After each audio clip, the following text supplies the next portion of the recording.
हमारा विषय राम, श्री राम जी, लक्ष्मण, भरत, शत्रुघ्न, इन सब के जन्म और बाल्यकाल का विषय हम देख रहे थे।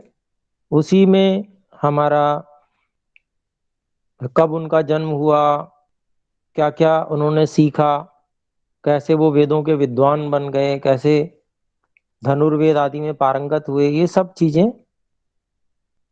हमने उसमें देखी थी।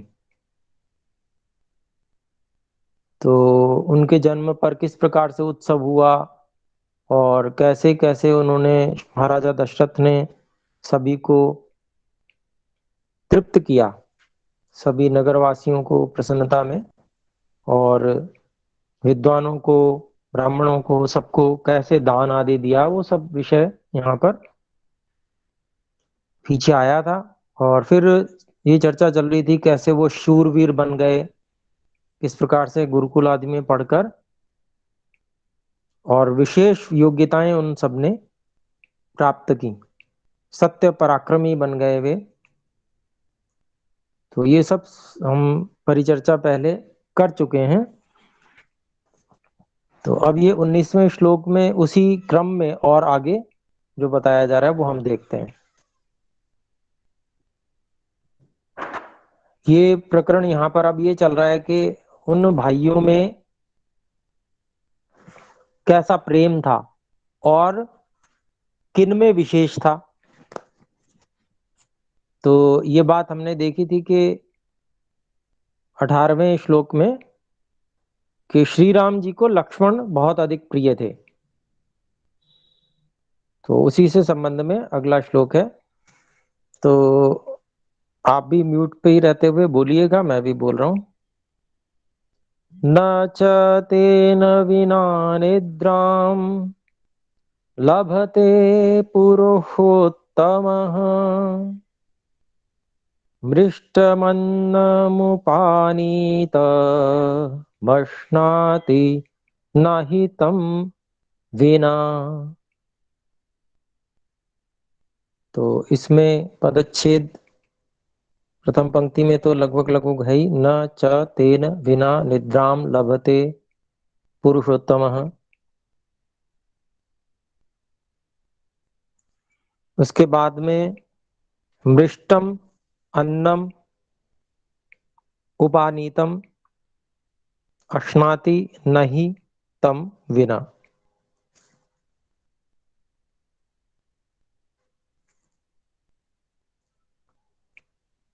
तो ये हमने इसको भी अलग अलग कर दिया। अब इसका हम अन्वय देखते हैं।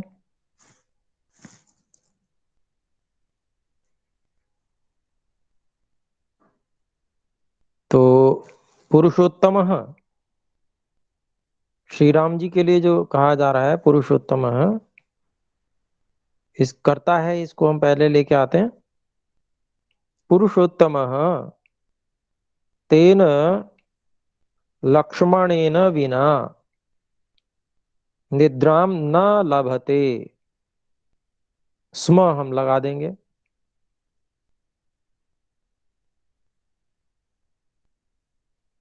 लक्ष्मण जी, अच्छा अर्थ हम बाद में करेंगे, पहले इसको पूरा कर लेते हैं। फिर दूसरी पंक्ति में कहते हैं तम विना उपानीतम मृष्टम अन्नम नहीं अश्नाति।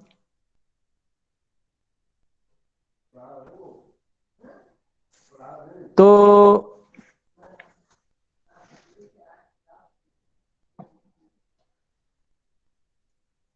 अब इसका अभिप्राय देख लेते हैं कि पुरुषोत्तम श्री राम जी उन लक्ष्मण जी के बिना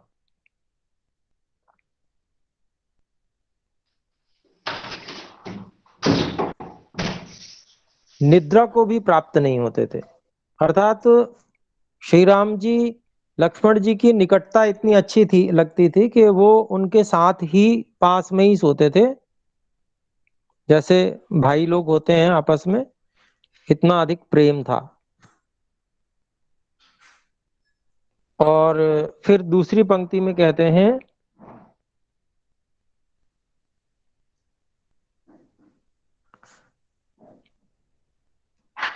तम बिना, अर्थात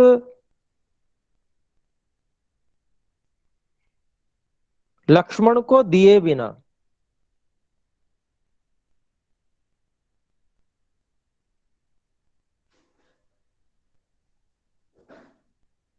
उप आनीतम, निकट लाई हुई। मृष्टम, जो उत्तम खाद्य वस्तुएं हैं। अन्नम, तो ऐसा जो जो मधुर और बहुत अच्छा अच्छा लगने वाला जो अन्न है, उसको भी श्री राम जी नहीं खाते थे। तम यहाँ पर लक्ष्मणम, तो लक्ष्मण जी को दिए बिना वो कोई भी अच्छी चीज खाते नहीं थे, जो वो लाते थे या जो भी पाकशाला आदि से लाते होंगे। तो पहले वो लक्ष्मण जी को खिलाते थे, उसके बाद में स्वयं खाते थे। ऐसा इतना प्रेम था उनको लक्ष्मण जी से। तो यहाँ पर लक्ष्मण जी के प्रति जो उनका विशेष अनुराग था, प्रेम था, उसको यहाँ पर इस श्लोक के माध्यम से महर्षि वाल्मीकि जी दर्शा रहे हैं। तो आइए 20वें श्लोक पे आ रहे हैं।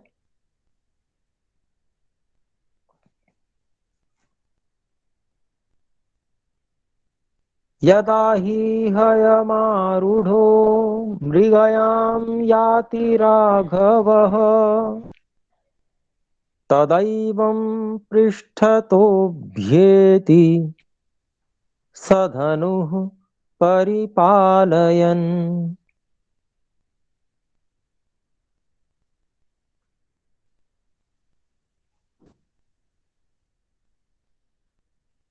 तो यहाँ पर यदा ही हयम आरूढ़ः मृगयां याति राघवः तदा एव तदा एवं पृष्ठतः अभिएति सधनुः परिपालयन्।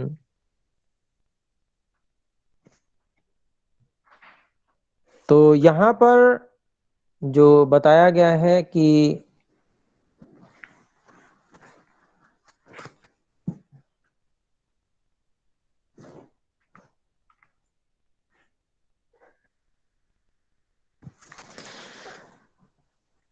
अच्छा, इसका अभी हम पहले अन्वय करेंगे।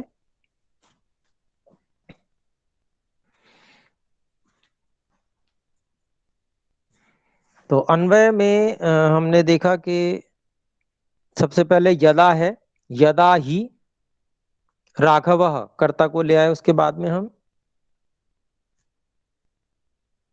हयम आरूढ़ः मृगयाम याति,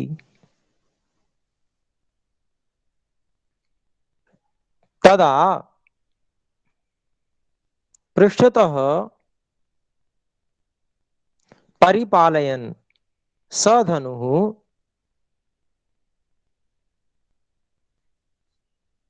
तदा एवं, ऐसे उसके साथ लगाएंगे अगली, तदा एवं पृष्ठतः परिपालयन् सधनुः अभिएति। तो अब अभिप्राय देखते हैं इसका। यदा ही, जब निश्चय से, राघव, राघव श्री राम जी को कहते हैं, उनका भी उनका एक नाम राघव है। तो श्री राम जी घोड़े पर चढ़कर, आरूढ़ होकर, मृगयाम याति शिकार के लिए जाते। तदा तब, इस प्रकार से, एवं पृष्ठतः पीछे से,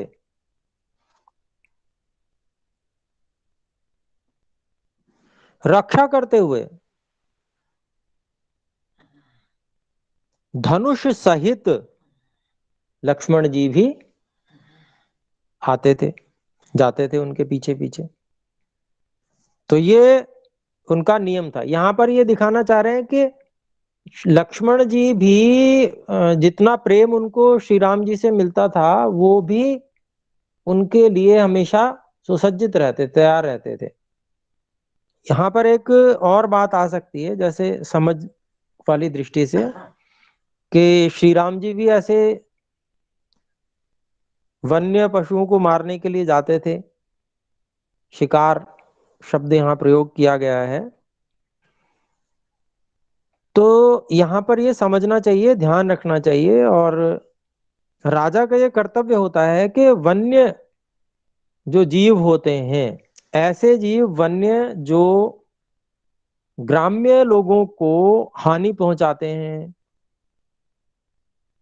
कितने ही आपने सुना होगा, आज भी ऐसा है कि गांव में खबर आती है कि तेंदुआ जो है वह किसी बच्चे को उठा के ले गया।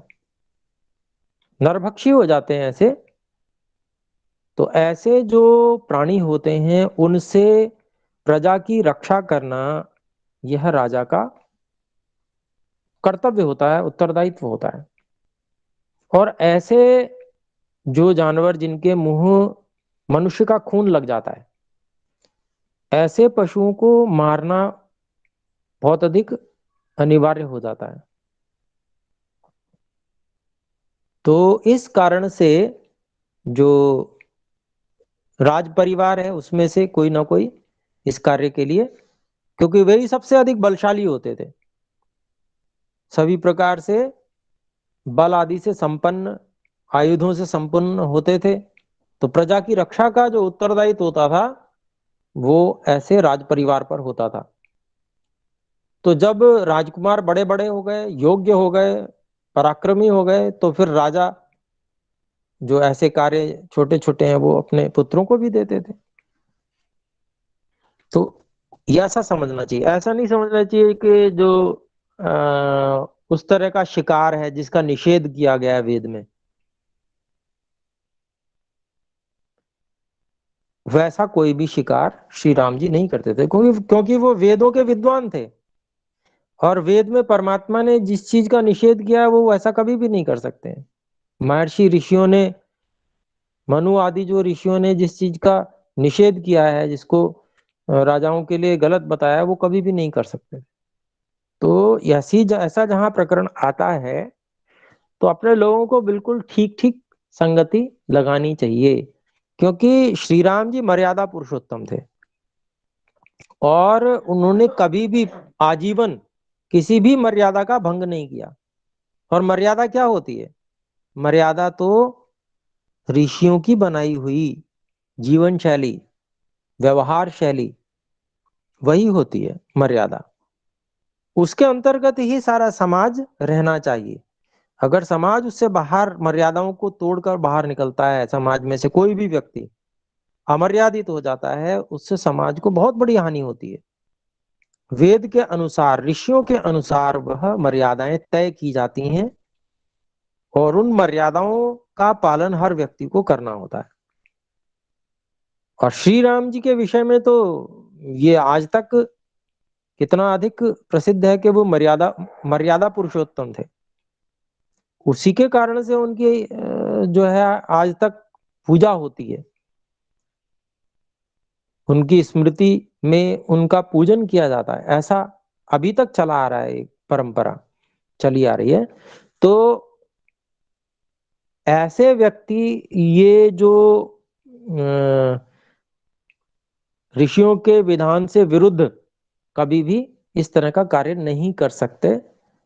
परंतु प्रजा की रक्षा के लिए जो इस प्रकार के हिंस्र पशु होते हैं, उनको मार देना सबके हित में ही होता है। और इसके लिए फिर राजा की ओर से व्यवस्था की जाती है, और आज भी की जाती है। पहले ही नहीं, आज भी इस प्रकार की, भले ही आज भी कानून से शिकार करना जो है वो एक बहुत बड़ा अपराध है, दंडनीय अपराध है ना। तो लेकिन ऐसे ऐसे हिंस्र पशुओं को मारा ही जाता है। तो वैसे ही उस समय भी ये बात थी, इसको अपने को समझ के चलना चाहिए। 21वां श्लोक हम देखते हैं।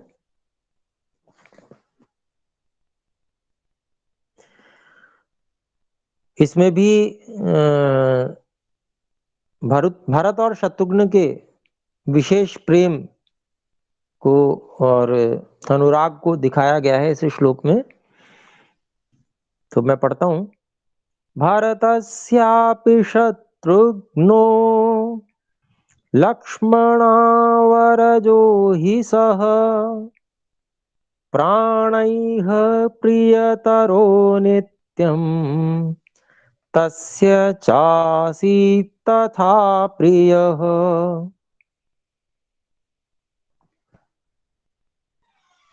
तो भरतस्य अपि शत्रुघ्नः, शत्रुघ्नो, ये जो हशीचा एक सूत्र है उससे होता है, ये व्याकरण पढ़ने वाले जानते होंगे। विसर्जनीय में जो रेफ रेफ को विसर्जनीय होता है उसको उ आदेश हो जाता है, और उसके बाद में उ को गुण हो जाता है। तो शत्रुघ्नो लक्ष्मण अवरजः, अवरजो, यहां भी वही बात है, अवरजः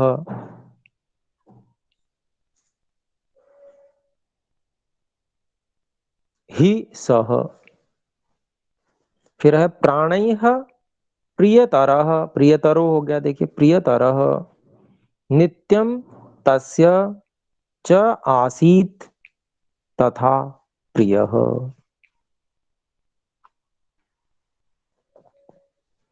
तो आइए अन्वय करते हैं। लक्ष्मण अवरजः शत्रुघ्नः हि भरतस्य अपि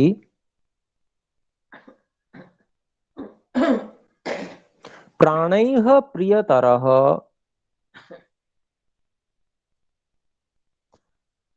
नित्यम आसीत। आसीत का अध्यय कर दिया। फिर उसके बाद में तस्य शत्रुघ्नस्य च, तस्य के तस्य किसके लिए कहा जा रहा है? शत्रुघ्न के लिए कहा जा रहा है। तो तस्य शत्रुघ्नस्य च तथा प्रियः भरतः आसीत। तो इस प्रकार से जहां सर्वनाम शब्द हैं वहां पर हम उसको समझकर और लगा लेते हैं कि भाई किनके विषय में कहा जा रहा है। आवाज तो स्पष्ट आ रही होगी सभी को? जी गुरु जी, आ रही है। जी गुरु जी। जी जी, जिनको नहीं आ रही है वे अपना स्थान परिवर्तन करें, उससे उनको जो भी समस्या है, हो सकता है नेटवर्क के कारण से उनको आ रही हो। तो आइए देखते हैं यहां पर लक्ष्मण अवरजः शत्रुघ्न, लक्ष्मण के जो बाद उत्पन्न हुआ, ऐसे शत्रुघ्न निश्चय से भारत के भी प्राणों से प्रियतर, प्राण ही प्रियतर हमेशा ही थे, यानी कि बचपन से ही, छुटपन से ही भरत को शत्रुघ्न बहुत प्रिय थे, प्राणों से भी ज्यादा प्रिय थे। तो कैकेयी के पुत्र माता कैकेयी के पुत्र भरत जो माता सुमित्रा के पुत्र शत्रुघ्न जो छोटे थे उनसे उनको बहुत प्रेम करते थे, ऐसे ही माँ कौशल्या के पुत्र श्री राम जी भी माँ सुमित्रा के पुत्र लक्ष्मण जी को बहुत प्रेम करते थे, क्योंकि वो दोनों छोटे थे।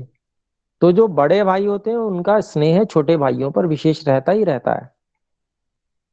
तो इस प्रकार से यहाँ पर बताया गया। और फिर आगे कहते हैं, देखिए, तस्य शत्रुघ्न से च, और उन शत्रुघ्न का भी भरत जी बहुत अधिक प्रिय थे। तो जैसे भरत जी को शत्रुघ्न बहुत प्रिय थे, वैसे ही शत्रुघ्न जी को भी भरत जी बहुत अधिक प्रिय थे, ये बताया जा रहा है।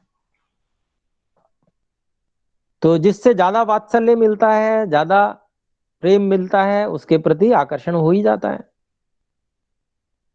तो इस प्रकार से जो दो दो भाई आपस में विशेष एक दूसरे के साथ में रहा करते थे, तो इस मतलब एक दूसरे के साथ बहुत अच्छा अनुभव किया करते थे। तो वो साथ ही रहते थे हमेशा, दो दो दो भाई, राम जी लक्ष्मण जी के साथ और भरत जी शत्रुघ्न जी के साथ में। तो ऐसा दोनों की जोड़ी थी। तो आइए अच्छा 22वें बिल्कुल। श्लोक को देखते हैं। अवरज जी कुछ, मतलब? हाँ जी। अवर अवरज मतलब? अवर मतलब बाद में कह सकते हैं।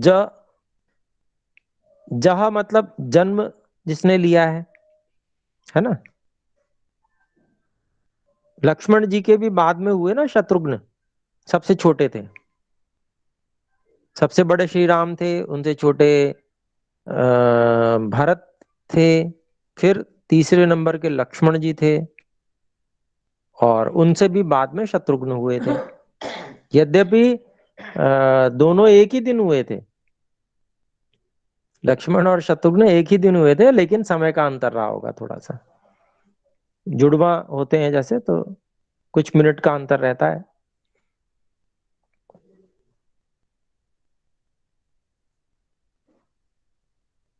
अवर जह, जह मतलब जन्म लिया जिसने,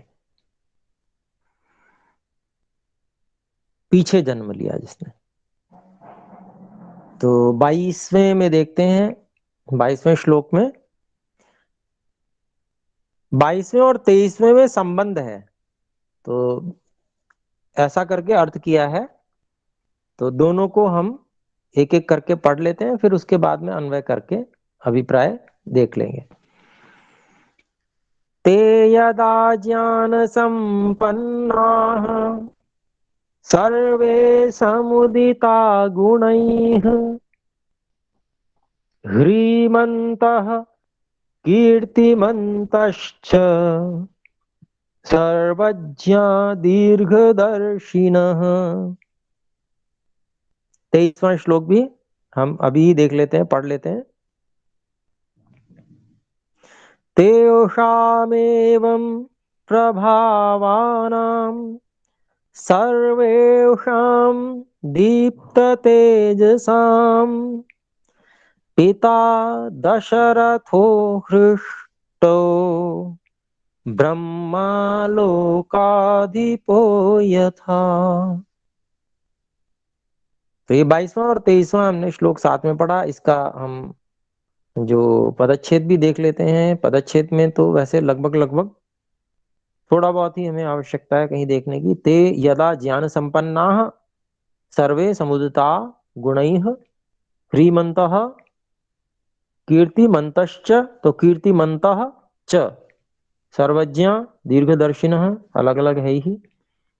तेषाम एवं प्रभावानां सर्वेषां दीप्ततेजसां पिता दशरथः हृष्टः। ये दोनों जगह हशीचा का प्रयोग किया जा रहा है। दशरथः हृष्टः ब्रह्मा लोकाधिपो, लोकाधिपः यथा।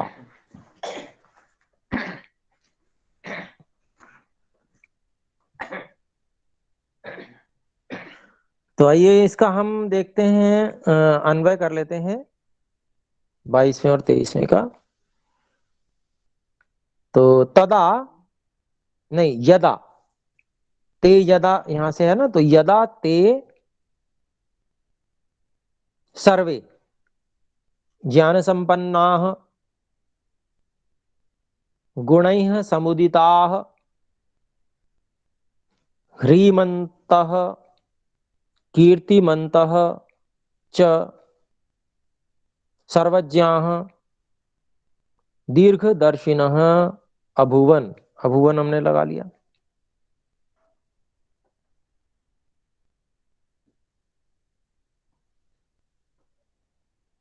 अर्थ भी कर ले। तो ते सर्वे राजकुमाराः, ऐसा भी कह सकते हैं, वे सभी जो राजकुमार थे, अर्थात चारों, राम लक्ष्मण भरत और शत्रुघ्न, तो वे सभी जो राजकुमार थे, यदा जब,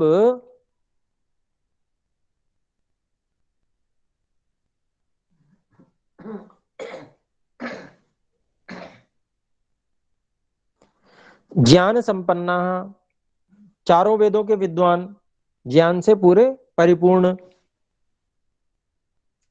गुण ही है समुदिता, अर्थात सभी उत्तम गुणों से का जिनमें उदय हो चुका है, गुणों के द्वारा जो संबोधित हैं, अर्थात जिनमें गुणों का उदय हो चुका है, यानी कि गुण आ चुके हैं, जिनके अंदर गुणवान हो चुके हैं जो, ऐसे ह्रीमंत, किसी भी गलत कार्य को करने में जिनको लज्जा होती है, ऐसे लज्जावान, कीर्तिमंत, जिनका यश चारों ओर फैल गया है, ऐसे कीर्ति वाले, सर्वज्ञ, सभी विद्याओं को जानने वाले। यहाँ सर्वज्ञ का अभिप्राय है विद्याओं को जानने वाले मानना चाहिए। सब कुछ जानने वाला तो ईश्वर परमेश्वर ही होता है, परंतु यहाँ पर मनुष्य, जब मनुष्य के साथ में सर्वज्ञ आदि अगर विशेषण यूं आते हैं, तो उसको उसी प्रकार से अभिप्राय लेना चाहिए कि जो वेद की विद्याएं हैं उन सभी विद्याओं में जो पारंगत हैं, ऐसे। और दीर्घदर्शिन, यानी कि दूर की सोचते हैं, थोड़े समय की बात को लेकर वो कोई निर्णय नहीं लेते हैं, ऐसे दीर्घदर्शी वो जब हो गए, यदा जब उनमें ये सारे गुण, ज्ञान, विद्या, सभी, और अन्य जो व्यावहारिक गुण हैं वो सारे के सारे उनमें, लज्जा और उनकी कीर्ति, यश भी चारों ओर फैल गया, सभी विद्याओं के ज्ञाता वो हो गए, और साथ में थोड़े काल के लिए विचार करने वाले नहीं, बल्कि लंबे समय की लंबी सोच जिसको कहते हैं, उस वाले वो सब हो गए तब। तदा, अगले उसमें आ जाते हैं हम, उसका अन्वय देखते हैं। तदा तेषाम सर्वेशम दीप्त तेजसाम प्रभावानाम दृष्टवा, दृष्टवा का हम यहाँ अध्याय कर रहे हैं, पिता दशरथ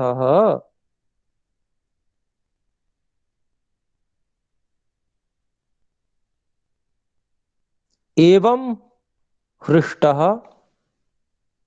अभूत। वैसे तो हृष्ट में कृत प्रत्यय है तो भूतकालिक प्रत्यय हो ही गया, अभूत हमने वैसे समझने के लिए लगा दिया क्रियापद।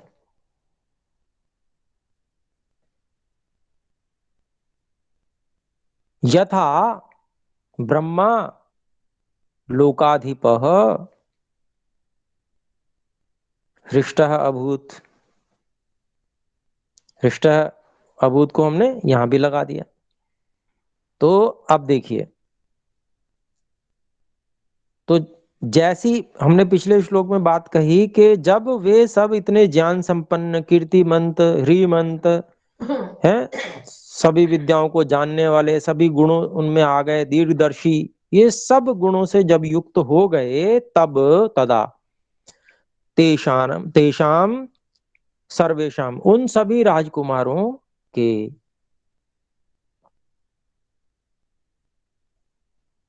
प्रभावों को देखकर, उनका जो प्रभाव राजकुमारों का था उन प्रभावों को देखकर, क्योंकि ये सब गुण कहाँ आए होंगे उनमें, ये सब गुण आए होंगे गुरुकुलों में। और जब गुरुकुल से समावर्तन होके जब वो घर पहुंचे, पिता के पास पहुंचे, तो उन्होंने उनका प्रभाव देखा। और जब वो प्रभाव देखा तो आगे कहते हैं पिता दशरथ, हाँ, सर्वेशम दीप्त तेजसाम, तो ऐसे सभी राजकुमारों का के प्रभाव और उनके दीप्त तेज को, मतलब बहुत उज्जवल, बहुत ही विशेष उनमें जो तेज था, तेजस्विता थी उनमें, उसको देखकर, ऐसे राजकुमारों को देखकर, इन सब विशेषणों से युक्त, है ना,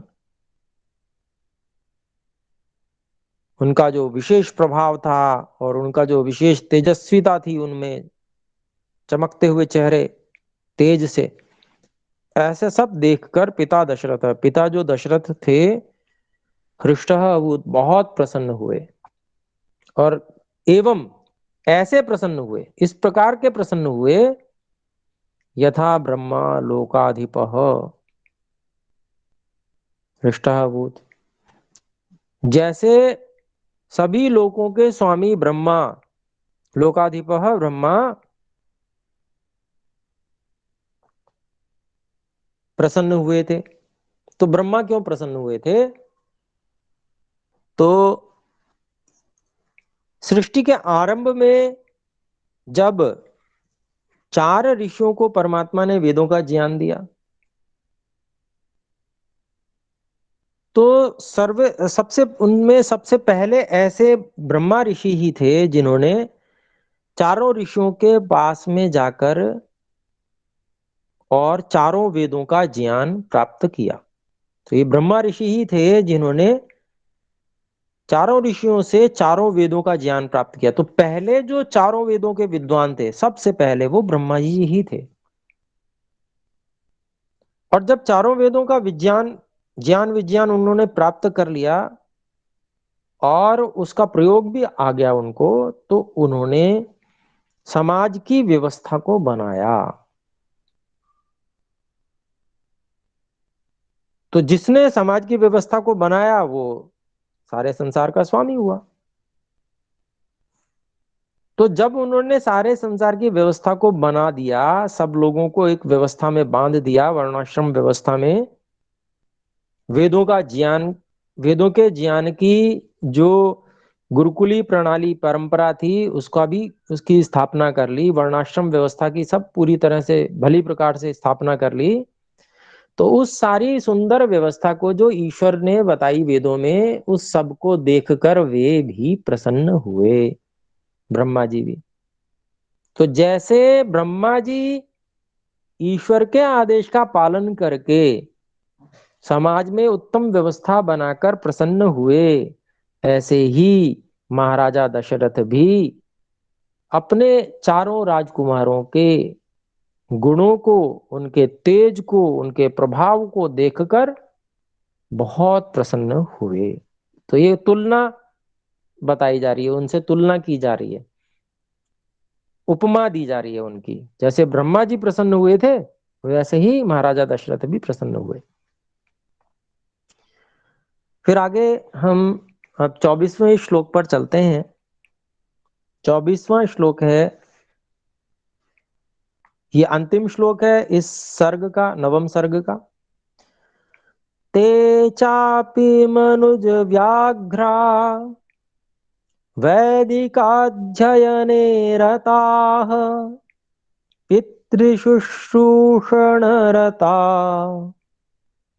धनुर्वेदे च निष्ठिताः। पितृशुश्रूषणरता धनुर्वेदे च निष्ठिता। तो ये श्लोक है, इसमें हम अब पदच्छेद करते हैं। ते च अपि, चापि को च अपि, मनुज मनुज व्याघ्राः, मनुज व्याघ्राः वैदिक अध्ययने, वैदिक अध्ययने रताः। फिर पितृ शुश्रूषण रताः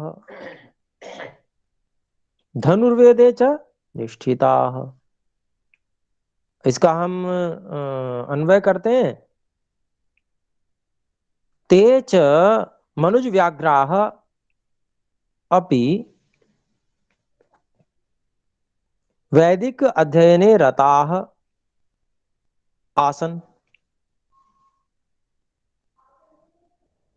फिर पितृशुश्रूषण रताः आसन, धनुर्वेदे च निष्ठिताः आसन। आसन में मतलब थे, बहुवचन है। आसीत, आस्ताम, आसन, आसन। तो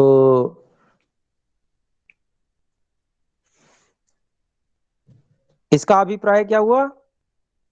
और वे, च को पहले अर्थ में ले आते हैं तो और वे सभी। कौन? मनुज व्याघ्राः, अर्थात नरसिंह। नरसिंह मतलब बहुत पराक्रमी।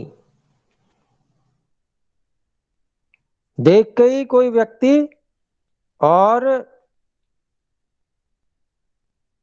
भयभीत हो जाए, इतने शक्तिशाली, ऐसे आकार प्रकार वाले, ऐसे नरसिंह, ऐसे राजकुमार जो थे वो चारों, वे भी अपि, वो करते क्या थे?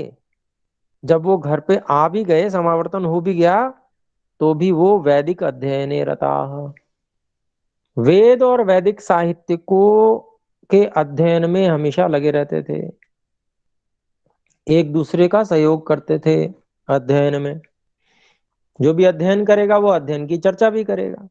तो आपस में वेद और वैदिक वांग्मय की चर्चा किया करते थे, अध्ययन करते थे, चर्चा करते थे, अध्ययन करते थे, चर्चा करते थे, उसका उपयोग करते थे। फिर पितृ शुश्रूषण रता, माता पिता, पितृ यहां पर माता पिता दोनों के लिए ही कहा जाता है। माता और पिता के शुश्रूषण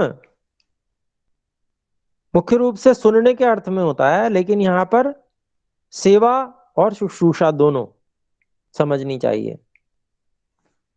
क्योंकि जब समावर्तन होके माता पिता के पास आ जाते हैं, उसके बाद में विवाह का कार्यक्रम होता है, तो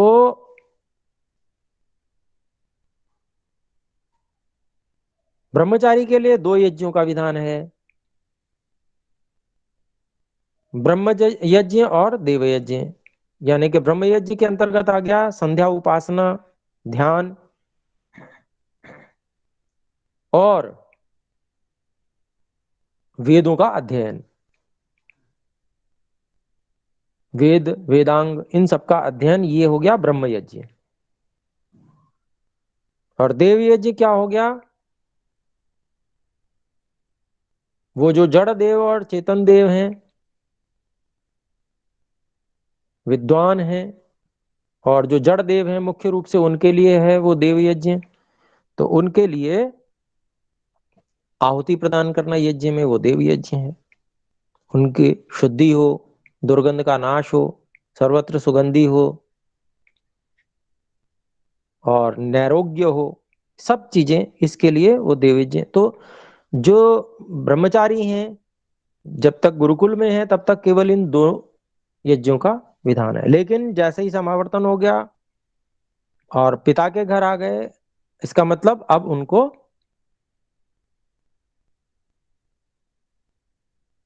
गृहस्थ में जाना है।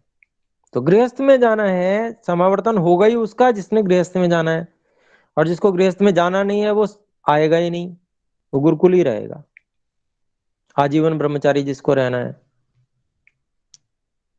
वहीं पर वो अनुसंधान करेगा।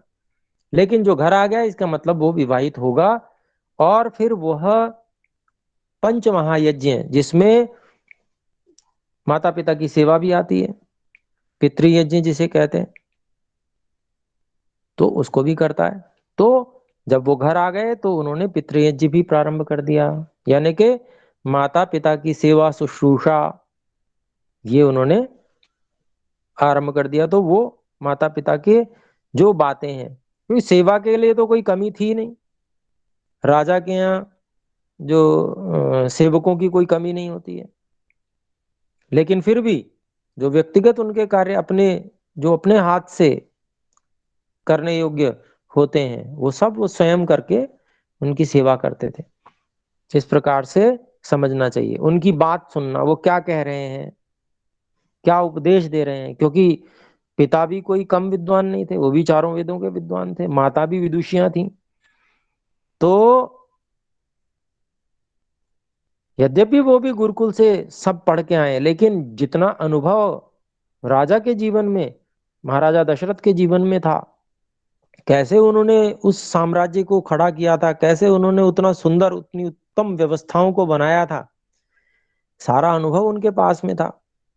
तो वो जो भी कुछ कहते थे उनके पास बैठकर उनके अनुभवों को सुनते थे, उनसे प्रश्न भी पूछा करते थे। इस तरह से ये बताया जा रहा है, पितृ शुश्रूषण रता और धनुर्वेदे च निष्ठिता। धनुर्वेद का अभ्यास वो निरंतर करते थे, अर्थात जो धनुर्वेद में विद्याएं बताई गई हैं उनको पढ़ना और उनका प्रयोग करना, उनका अभ्यास करना, जिससे कि समय आने पर उनका उपयोग हो सके। खाली पढ़ी हुई विद्या उपयोग में नहीं आती है, अभ्यास की हुई विद्या वो उपयोग में आ जाती है। तो धनुर्वेद इसमें, क्योंकि क्षत्रियों के लिए युद्ध विद्या का विशेष अभ्यास होना चाहिए, तो इसके लिए वो धनुर्वेद में भी बहुत अच्छी प्रकार से निष्ठित थे, यानी कि उसका अभ्यास करना इत्यादि जो जो कार्य उसके लिए आवश्यक है उसी को निश्चितः से कहा गया है। अध्ययन, स्वाध्याय और अभ्यास सभी चीजें इसके अंतर्गत आ गई। तो इस प्रकार से ये श्री राम जी, लक्ष्मण जी, भरत जी और शत्रुघ्न जी, इनके विषय में किस किस प्रकार से उनका जन्म के बाद में उनका लालन पालन, और कैसे गुरुकुलवास और वेदों का अध्ययन अध्यापन, गुणों का विकास, और फिर घर वापस आ जाना समावर्तन होके, और पिता से माता से सब राज कार्य को अनुभव रूप में उनसे प्राप्त करना, ये सारा का सारा उनका ये यहाँ पर नवम सर्ग में विवरण दिया गया है। अब हम दशम सर्ग पे आ गए हैं। तो दशम सर्ग में महर्षि विश्वामित्र जी, उनका आगमन जो है वो होता है। तो वहां पूरे सर्ग में उसी की चर्चा चलेगी। तो आइए दशम सर्ग का प्रथम श्लोक हम पढ़ते हैं।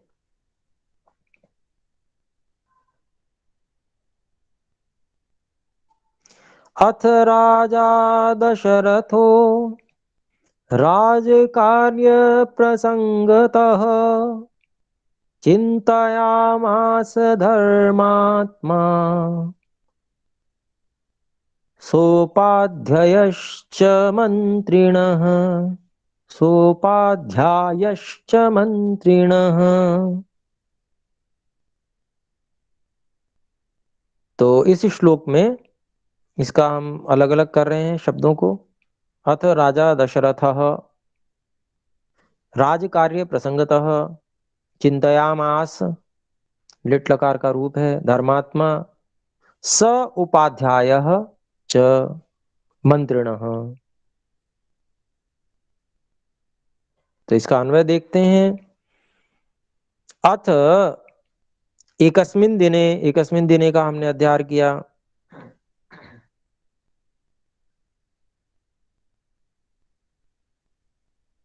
धर्मात्मा राजा दशरथः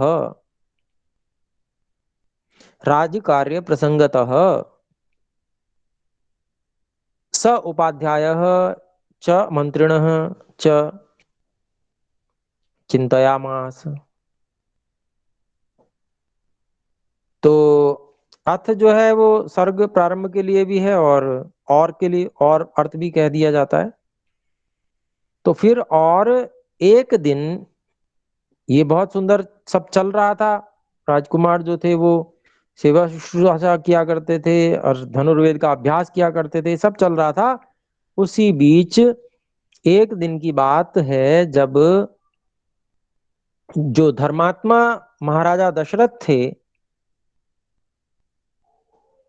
वो अपने राज कार्य के प्रसंग से, जो राज्य में जो कार्य कोई हो रहा होगा या कोई विशेष मंत्रणा करनी होगी, उस दृष्टि से, उस प्रसंग से उपाध्यायों के साथ में जो अध्यापक गण राज्य में हो, विशेष जो उनके सहयोगी और जिनके साथ में वो चिंतन करते होंगे उनके साथ में, और मंत्रियों के साथ में स लगा हुआ है तो मतलब सहित, उपाध्यायों के सहित और मंत्रियों के सहित चिंतयामास, चिंतन कर रहे थे, चर्चा कर रहे थे, कुछ विचार कर रहे थे, विचार विमर्श कर रहे थे, ये अभिप्राय है। तो आइए देखते हैं अगला श्लोक है। तस्य चिन्तमानस्य मंत्रिमध्ये महात्मनः अभ्यागच्छन् महातेजा विश्वामित्रो महामुनिः।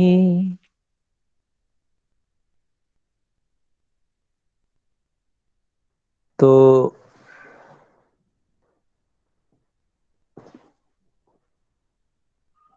इसका अलग अलग करते हैं। तस्य चिंतमानस्य मंत्री मध्य महात्मनः, ये अलग अलग है।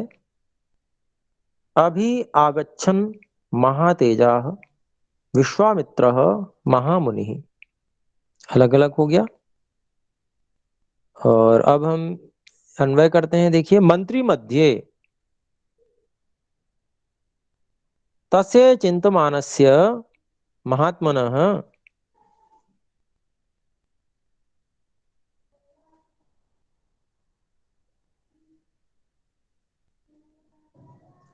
महातेजाः विश्वामित्रः महामुनिः अभि आगच्छन्, अभ्यागच्छन् या अभ्यागच्छत् कह देंगे क्योंकि तोड़ देंगे तो अभ्यागच्छत्, अभि आगच्छत्। तो यहां पर अब देखते हैं हम, अर्थ करते हैं इसका। तो मंत्रियों के बीच में, मंत्री मध्य, मंत्रिमंडल के बीच में उस महात्मा दशरथ जो कि विचार विमर्श कर रहे थे, उनके, अर्थात उन करते हुए, विचार विमर्श करते हुए के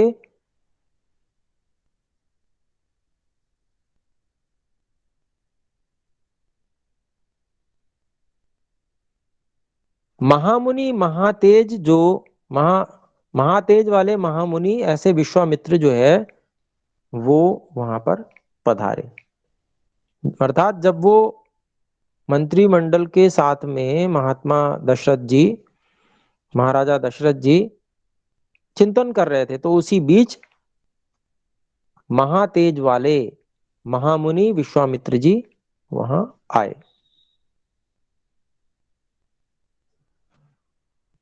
तो अगला श्लोक देख रहे हैं हम।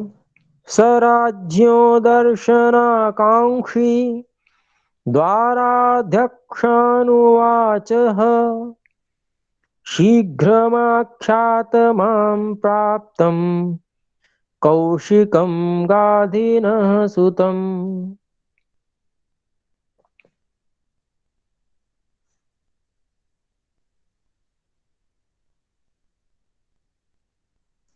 तो तीसरा श्लोक है यह,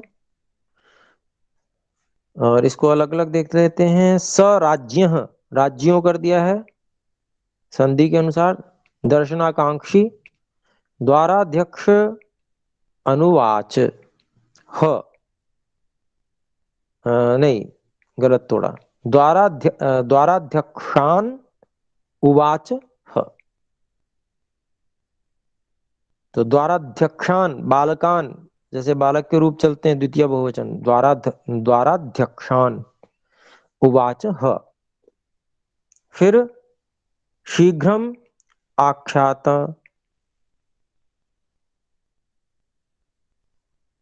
माम प्राप्तम कौशिकम गाधिनम सुतम।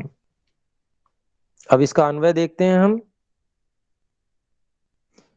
राज्य दर्शनाकांक्षी सह, सह कह विश्वामित्र।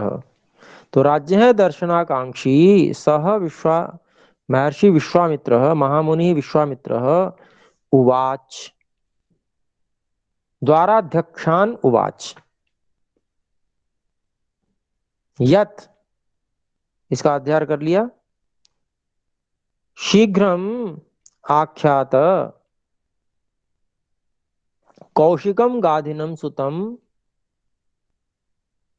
माम प्राप्तम।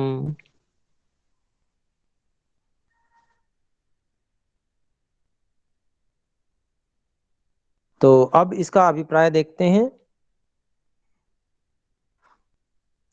राज्य है दर्शनाकांक्षी, राजा के दर्शनों का के अभिलाषी वे विश्वामित्र, महामुनि विश्वामित्र, द्वाराध्यक्षान अर्थात जो द्वारपाल थे उनको उवाच बोले कि यत शीघ्रम आख्यात, बहुत जल्दी जाकर कहो, आख्यात कहिए, क्या कि कौशिक जो गाधी पुत्र हैं वो हमें प्राप्त हुए, माम प्राप्त मतलब हमसे मिले हैं, ऐसा वहां राजा को जाके बता दो कि जो कौशिक और गाधी के जो पुत्र हैं ऐसे विश्वामित्र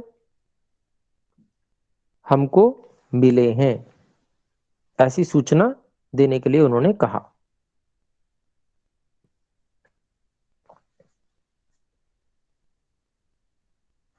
तो आगे चौथा श्लोक है।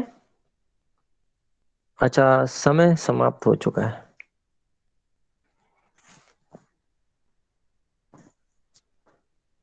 तो यहां पर अभी हमारा बिल्कुल तीसरे श्लोक तक ही हो पाया। इसमें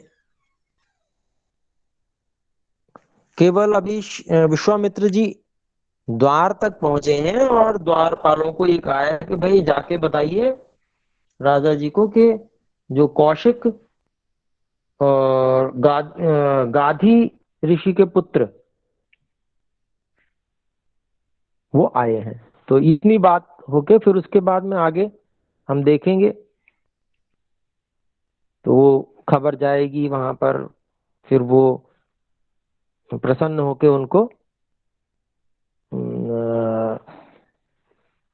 स्वागत करेंगे, सत्कार करेंगे, वो सब आगे कार्य चलेगा। तो आइए अब हम देख लेते हैं इनमें से कुछ, कोई बात ऐसी रह गई हो जो आपको समझ में नहीं आई हो तो पूछ सकते हैं आप में से।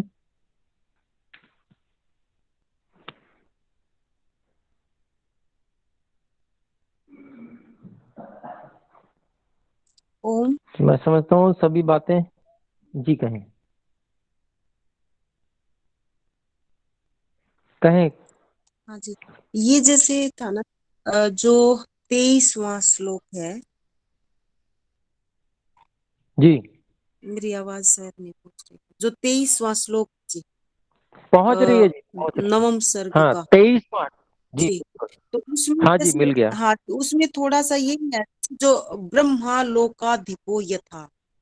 तो इसमें ब्रह्मा मतलब लोकाधिपो ब्रह्मा का ही विशेषण माना जाए, या लोकाधिपो अलग है और ब्रह्मा अलग है?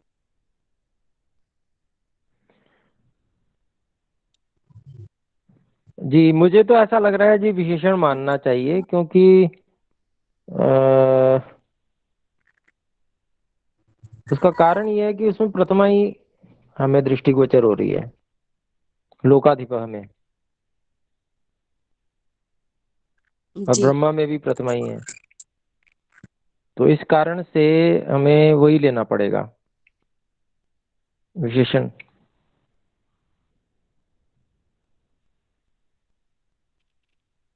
जी, धन्यवाद। तो अभी तक तो यही समझ में आ रहा है, बाकी कोई अगर सही और ज्यादा इसमें भी और कोई विश्लेषण होगा, कोई बताएगा तो बिल्कुल स्वीकार कर लेंगे उसे। ये अच्छा, ये अभी तो यही समझ में आ रहा है जी। ये 20 जी कहें। 20वें श्लोक में 20वें में। शधनु परिपालयन। हाँ हाँ। सधनु परिपालयंत, परिपालयन का शाब्दिक अर्थ था, बताइए। देखिए पालन करना, रक्षा करना भी होता है विशेष।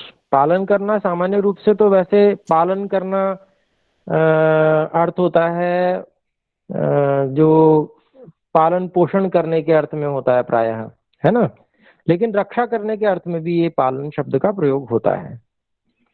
तो धनुष लेकर रक्षा करते हुए साथ में पीछे चलते थे वो, ये अभिप्राय है, देखते हुए कहीं से कोई आक्रमण ना हो जाए। ठीक है जी।